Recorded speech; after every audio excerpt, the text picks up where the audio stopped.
Welcome to the Uncle Eric Presents Crime Fiction Podcast, featuring classic radio shows, crime, murder mysteries, and suspense shows. We're so glad you tuned in for this current classic episode. Broadway Is My Beat. From Times Square to Columbus Circle. The gaudiest, the most violent, the lonesomest mile in the world.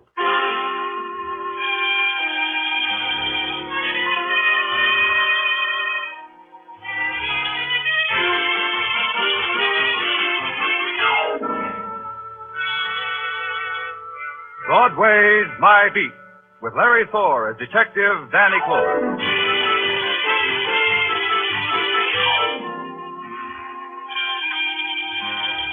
Broadway, where a pale and hungry girl walks like a queen because Broadway's a dream street.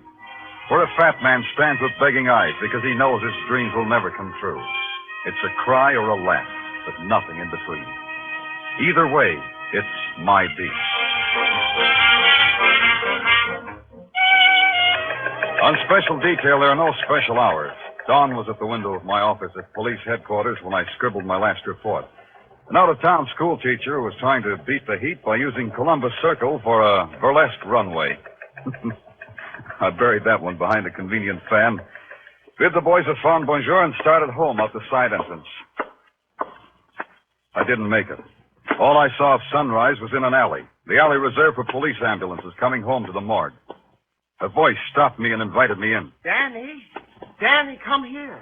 The man who stood silhouetted in the slice of light was a man who called himself K-Peck, the freelance photographer who hung around headquarters. You never knew he was there, but he always was. The quality of dawn, Danny. Who can hold it? Who can imprison it? It is the eternal enigma for a photographer. Why don't you go home then, K-Peck? What keeps you here? That ambulance, perhaps. Huh? You see, creative men like me have a devotion. It is always the same. Perfection. Everything neat and perfection. Oh, so that's what it is. Watch that stretcher, Joe. Yeah, okay. Hiya, Danny. Hi, what do you got, boys? Suicide. Guy jumped in front of an 8th Avenue subway. I didn't know anything about it. Well, not your department, Danny. See you later. See what I mean, Danny? Neat and perfection. The man they're bringing in, for instance. What's neat about him? That was Jimmy Dorn, a Cinderella man who only the other day won $17,000 on the Irish sweepstakes. What? You must have read about him, how no newspaper, no newsreel could get a picture of him. Yeah, I remember. He was shy. I liked him for that. But I have a picture of him. Oh? Dead or alive? Alive, of course. Dead is for any hack with a brownie. Got it with you? Mind if I see it? No harm. I've already sold it to the news. Here, look at it, Danny. Note the delicate play of light and shadow, the exquisite... This guy looks happy. I never seen anybody look that happy. Because K-Peck took it at the moment of Jimmy Dorn's greatest joy, the supreme ecstasy of winning $17,000. Yeah, to each his own. How did you get it when no one else could? The famous K-Peck pact. It cost me $50 to arrange it. But the news paid me twice that. That much, huh? When Mr. Dorn committed suicide, it raised the price. You see, in the newspaper game one that's not... Excuse me, K-Peck.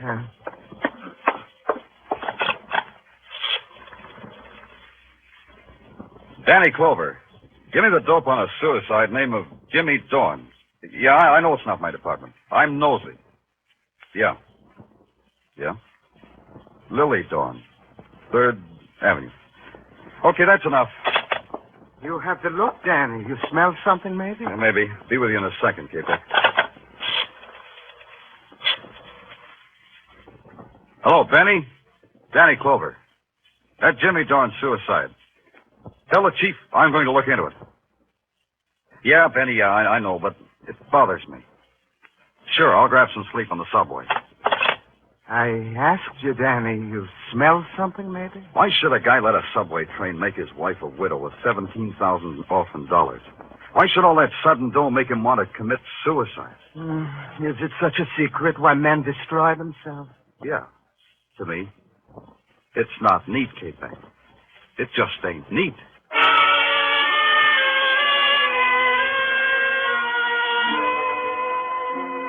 3rd Avenue is a tenement 5 stories high and miles long. At 9 o'clock in the morning, it was going full blast. The elevated, housewives hunched in open windows, kids flipping pennies against the wall, and every 7 minutes it screamed. Somewhere between Sam Chu's hand laundry, special attention pages pleated dress shirts, and the Blue Star delicatessen, cream soda and hot pastrami 2 bits, somewhere between there was a doorbell. I pushed it.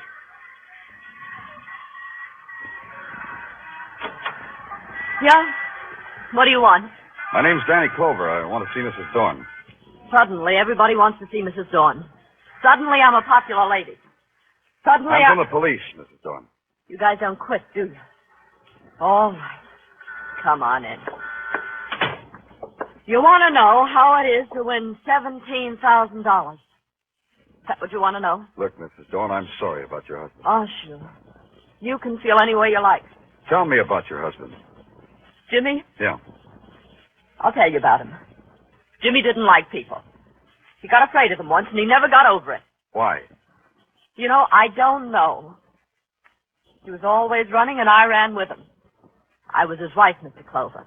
I didn't need to know any more than that. But maybe you understood why he refused to see any reporters when he won all that money. Listen, my husband was a frightened little man who won a sweepstakes.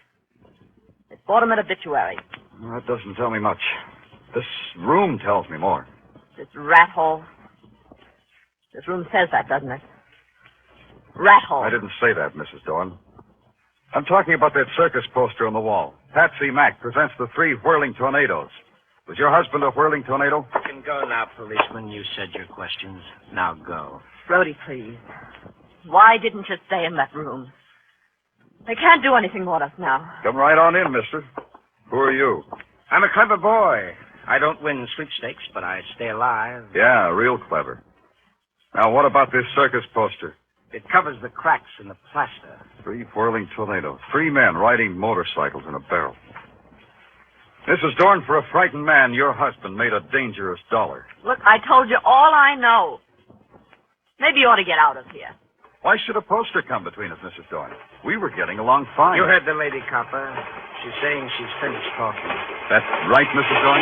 Yeah. What did you say? I said that's right.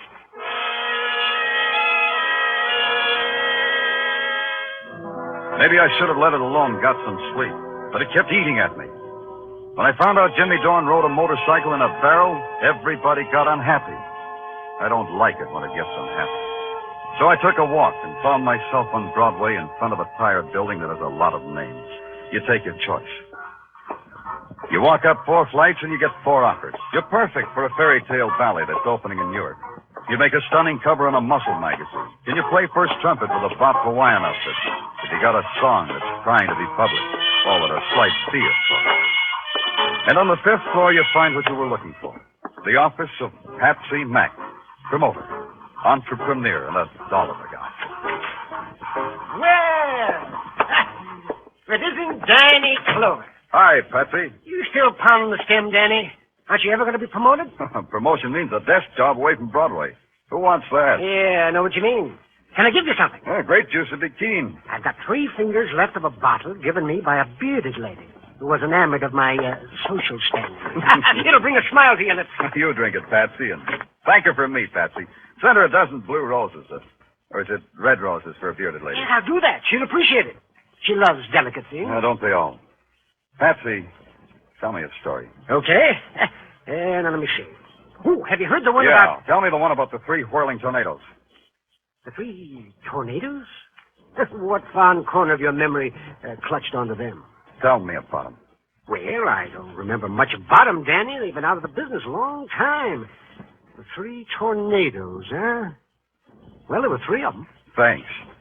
There was no one else connected with them. Oh, no. The tornadoes ran their own carny.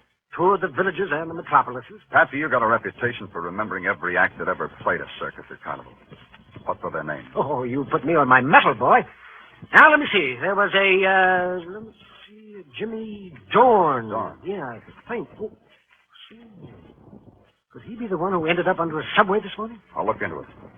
Who were the others, Patsy? Well, there was a fellow named, let me see now, a Russian kind of a name, Danilov. Yeah, that's it, Joe Danilov. Joe Danilov.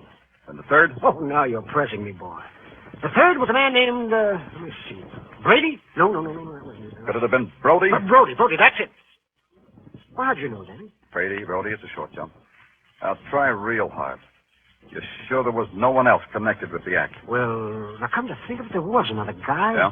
He backed the show, I think. His name doesn't register, Danny. This guy whose name doesn't register. Was it you? Oh, are you kidding? I had nothing to do with the tornado. Well, Hanksy, thanks a lot. You're a gentleman and a scholar, Patsy. And a liar. I left Patsy there waving his jaw at nothing, which was about what I had. Nothing. An ex-carnival performer wins $17,000 and dies under the wheels of a subway train. They say he jumped. Why should he do a fatal thing like that? Why should Patsy lie to me? A one-sheet poster said, Patsy Mack presents the 3 whirling tornadoes. Patsy had just told me he had nothing to do with the tornadoes. Well, there's another guy I know, in another place I know. His name's Pop, and he takes care of the file room of a magazine. Magazine that tells a lot about people, especially if the people are show people. The file room was deserted except for Pop. What you doing down here, Danny? Wrangling, Pop. Oh, you don't have to hide that comic book from me. My wife packs it with my lunch, Dan. Now, you take this one. Yeah. Sandra, the Jungle Queen. Ain't she a honey? Makes a man with me. Yeah, she's keen. What are you holding on a guy named Joe Danilov, Pop? Take a second to find out. How was that name again? Danilov, Pop. D for doll, A for avenue, N for... Avenue N? Yeah, avenue N, Pop. Yeah, got it. Only, you didn't spell it right, Denny. You didn't let me finish. Didn't need to. Here's the file on Joe Danilov, all right. Only it's D for dead. Let me see that. Joe Danilov, ex-carnival performer, a member of the 3 tornadoes, was found dead today at the bottom of an elevator shaft. Danilov left no survivors, his wife having died a year ago. Hey, how about this? How about what? Listen, a week before his death, Danilov came out of obscurity to win a cross-country motorcycle race with a purse of $1,000. So he made funeral expenses. That's hot news, huh? Last night, another man, a man named Jimmy Dorn, came out of obscurity to win a lot of money. He died, too. 2 whirling tornadoes all played out, one after another. You know something, Danny? What? I don't know what you're talking about. Oh, sorry, Pop. I was playing with a jigsaw puzzle. Well, you said right down there and do just that. I'm going upstairs for some coffee. You want some? Coffee, Daddy. Want some? Yeah, your coffee. Be nice, Pop. I'll just be a few minutes. Don't let anybody kidnap Sandra, the Jungle. Yeah. 2 whirling tornadoes. The third one named Brody. Maybe you'll blow away, too. Brody and the bitter widow Dawn, and Patsy Mack, the sweet guy who told lies. That's you, Pop? Oh.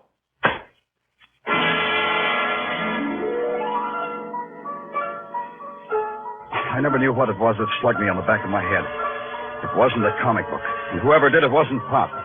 Just before I hit the floor, I had a flash. It wasn't Sandra, the Jungle Queen, either.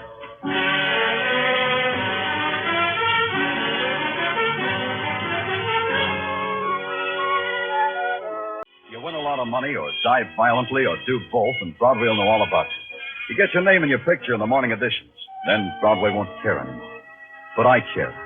Maybe it's because I've got a cop's curious mind, but it bothered me why Jimmy Dorn died. So I made it my personal business. And so far, business was rotten. I was on my back when Pop brought me to. It took a little longer to find out that the press clippings I was looking at weren't around. That's a new one. Roll for some old press clippings. This needed thinking. To think, a cop's got to eat. To eat, there's a classy sidewalk cafe on the corner of Broadway and 47th where you stand up to a hot dog and a cup of coffee that dares you. I threw a lump of sugar at it when someone tapped me on the shoulder. Hello, Danny. Mind if I join you? Oh, K-Peg, not at all. Grab a napkin. Danny, somehow you look unsymmetrical today. What happened to your head? I had it done over. Oh, you detectives, always intruding yourselves into violence and danger. Who did it, Danny? Person or persons unknown. Well, you should go home and get some rest. Yeah, what about you, K-Peg? Don't you get any sleep either? I am a vain man, Danny. I've been waiting for the noon edition of the news to come out. It has the picture I took of Jimmy Dorn. Look at it, Danny. Yeah. Is it not a magnificent reproduction? Yeah, it's quite a picture. How'd you catch the expression? For an artist like me, it is a matter of precise timing. But somehow, I feel the caption beneath this picture is not right. What do you mean? I feel the caption should not read suicide. It should read murder. Oh? makes you say that? I have captured death in my pictures for a long time, Danny. This is the face of a man whom death was about to touch with murder, not with suicide. You talk prettier, but you think like a cop. The elements for murder are three, Danny. A widow with $17,000, perhaps a boyfriend, and... Wait a minute, Danny. Where are you going? You haven't touched your... I've got to make a call. So you can't eat first? Who calls on a rich widow with onions in his breath?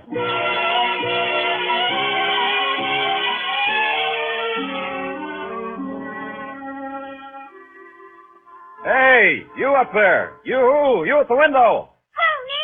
Yeah, you. Oh, hello. Hello. Mrs. Dorn, isn't she home? You want somebody, mister? Mrs. Dorn, I've been ringing your bell. Where is she? Oh. You know where Mrs. Dorn went? There's no light downstairs. Her? Yeah, her. Oh, sure, she had a date. For across the street. What?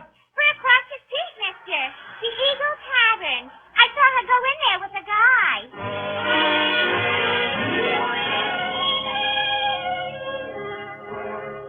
The Eagle Tavern took up 40 front feet of sidewalk, and its insides were designed to take up thousands of man-hours of loneliness. Right now, there were only three lonely people. The bartender, Mrs. Dorn, and Brody. Mrs. Dorn and Brody were standing at the end of the bar trying real hard. I hated to do it, but I decided to ruin their evening for them. You don't know when to quit, do you, Clover? Why do you keep coming around? Like I was saying, Mrs. Dorn. What are you drinking, Mac? Nothing at all. Yeah, you can nurse that a long time. Mr. Clover, look. Please, we don't want any trouble. We got all the It's this way, Mrs. Dorn. A long time ago, a man named Joe Danilov fell down an elevator shaft and was killed. Seems like he was nobody until he won a motorcycle race. Then he got his name in the papers. Then he died. What does that do to you? What should it do to her? I'll try a refresher. Joe Danilov was a whirling tornado. He belonged in your husband's act, Mrs. Dorn. Try to react on that. I don't know what you're talking about. You got your reaction, Clover. Now blow. Mrs. Dorn, you know your husband just might have been murdered. No. Try it, Mrs. Dorn. Consider it. You've got no manners at all. All you've got is a loose mouth. Wait a minute, Brody. The man said somebody might have killed Jimmy. Do you think so, Brody? This guy's trying to put poison in your brain, Lily. Don't listen to him. You think I shouldn't, huh? Why should you listen to you, Brody? Go read a book, copper.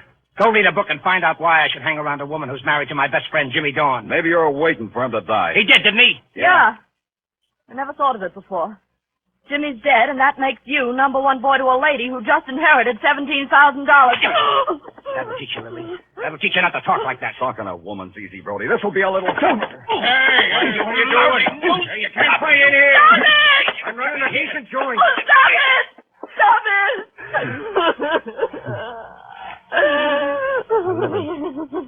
Lily, I'm sorry. Don't cry, Lily. Please don't. Talk to him, Brody. Tell him what he wants to know. Tell him what you never told me. What happened back there 10 years ago? Why were you and Jimmy always hiding? Tell him, Brody. Tell him. Take off, copper. You've done your bit. Take off and feel filthy about the whole thing. Sure, only you fascinate me, Brody. If you didn't shove Jimmy Dorn in front of a subway train, what keeps you alive? First Joe Danilov, then Jimmy. There's hardly a breeze left of the three whirling tornadoes. What's keeping you alive, Brody?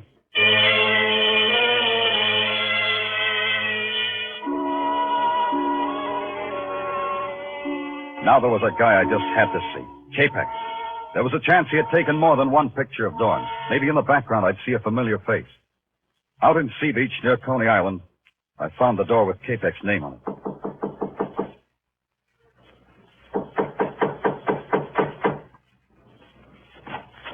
Oh, it's you, Danny. Come in. I didn't want to disturb you, Capex, but I just wondered if you took any more pictures of Dorn besides the one that ran in the news. Oh, I am not like other photographers, Danny, who take dozens of pictures to get one good one. I take only one, and it is always perfection. So the one in the news is the only one. Yeah. It is important that there should be other ones? It might have been. Well, it's quite a gallery you have on the wall. Yes. Come look, Danny, come look. This one, Danny. This girl who looks like a tired angel on a lonesome street. Yeah, nice. And look, and this one, a derelict asleep in the gutter. It has the texture and the lighting of a Rembrandt, though. Capex, a man of your talent could live in a penthouse with dancing. Why do you live here? I get some of my best results here. Yeah, everybody gets some. Hey, you must have got there fast for this picture. Oh, that one, yeah. Well, you know my deal with the police. The minute anything violent happens, I go out with you. I get a picture. You get a body. Who was it? That is a man who was once Joe Danilov.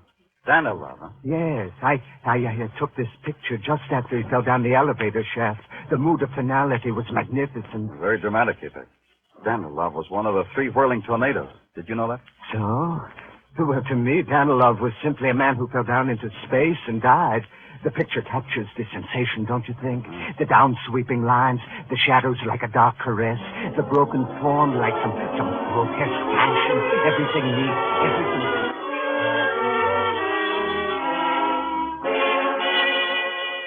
I don't think K-Peck even saw me open the door and leave. It's a long subway ride and a transfer back to Broadway. Coming up from an underground of naked concrete into the blare of 49th Street, well, there's a magic to it. I didn't have time to enjoy it. I had a job to do and a chance to take. And the chance paid off. Patsy Mack was in his office working late. Okay, Danny, so I lied to you about my connection with the tornadoes. And why not? First Joe Danilov, then Jimmy Dorn. Next, maybe me. Why should I take a chance? They were accidents, the people say. Oh, not just accidents. Danny, not that kind. Tell me, Patsy, why do you think you'll be next? I don't know. This looks like everybody connected with the tornadoes is written down in a little black book. Tell me more, Patsy. This time I'm leveling, Danny. Once I managed the tornadoes, but I dropped them like they were a basket of snakes. Why? What did they do? Remember, I told you there was another guy, their backer? Yeah. Well, he got sick. He went to a sanitarium.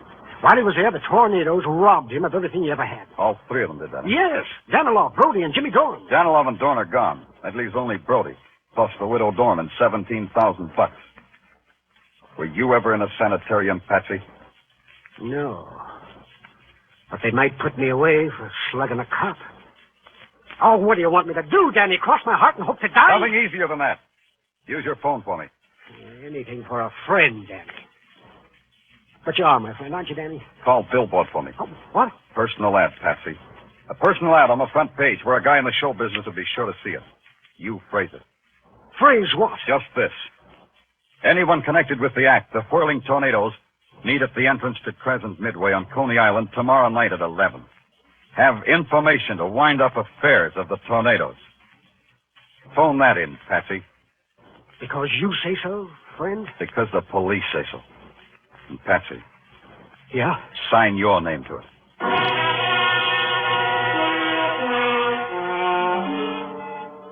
So I had it all set up. This case had murder in it, and I was pretty sure I knew who the murderer was. It was a matter of supplying a pigeon. That was me. The next day, 2 things happened. The ad was on the front page of Billboard, and rain came. When I hit Coney Island 10:30 that night, it was a wet desert. Neon reflections and stragglers and empty rides. The place was shadows on field paint and shadows on shadows. I had to spot the killer before he spotted me. So I picked one of the darkest places under the framework of the roller coaster and walked into it. I really walked into it. Danny! There's such a night you picked to enjoy Coney Island. On a night like this, it is a dismal alley. I'm in a dismal mood, K-Peck, and that gun you're holding doesn't make it any brighter. It gives me the bravery to give orders to a policeman. You shoot me, you'll be out of character, K-Peck. How are you going to make it look like an accident? I have other ideas. First, I put my gun in my hand in my pocket. Now I say to you, let's go. Walk, Danny, walk. You know, K-Peck, I think you loused up the job. A long time ago, you told me everything was neat and perfection. You forgot to tell me you put up the dough for the whirling tornadoes before you went to the sanitarium. So you killed Danilov and Dorn. But Brody gets away, huh? Brody in time, policeman. But first, you and I take a ride on a roller coaster. Yeah. I was wondering how you'd manage it. Neat and perfection, Danny. Now get on. I'll pay for the tickets when the ride is over. In here, Danny. You get in the first car. I'll sit in the car behind you.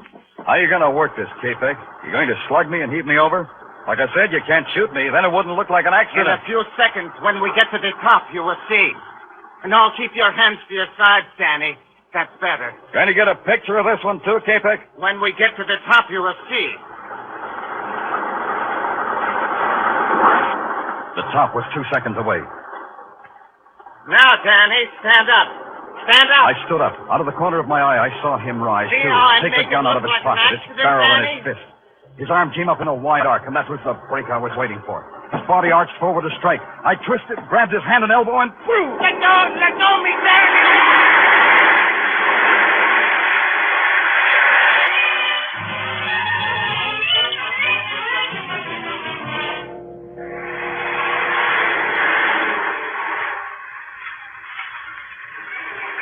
How long can a roller coaster ride last?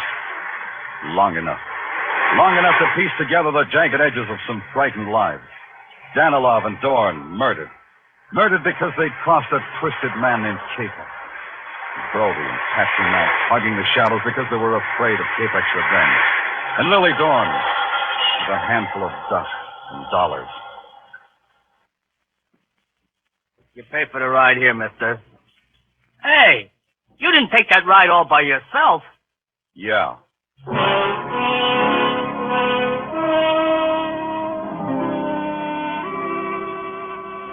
A little while later, an ambulance came and picked up the dead, broken body of Capek.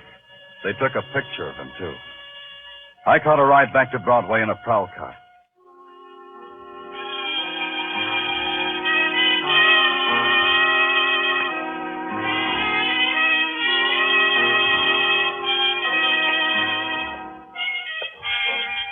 It stretches out in front of you, this street called Broadway, like a midway to some cruel and fantastic circus. And you're the performer. You can walk the high wire or play it safe in a cage. Me? I guess my dodge is the wire. The gaudiest, the most violent, the lonesomest mile in the world. Broadway, my beat.